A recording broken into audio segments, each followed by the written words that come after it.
al di là della pura cronaca, il commento poi lo potete anche fare voi da casa. Attenzione, il tiro e il gol di Namio,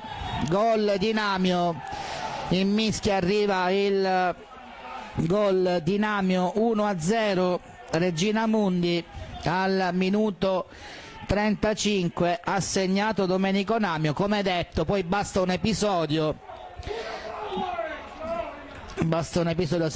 si arrabbia Paolo Scalia perché dice giustamente una palla è entrata in aria. Questa è l'unica palla che è entrata in aria, perché poi le occasioni della Regina Mundi sono venute da fuori ma mai dentro l'area. Il tap-in di Namio con un contrasto regolare a centrocampo. Morales, ancora Morales, e poi contatto al limite dell'area di rigore.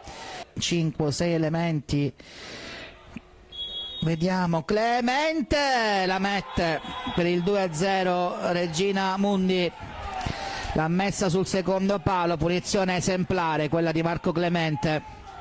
E 2-0 Regina Mundi con il raddoppio di Clemente a formare un bis di gol realizzato dai soliti noti, prima Namio nel primo tempo e poi Clemente con questo calcio di punizione imprendibile sul secondo palo, punizione ben calciata.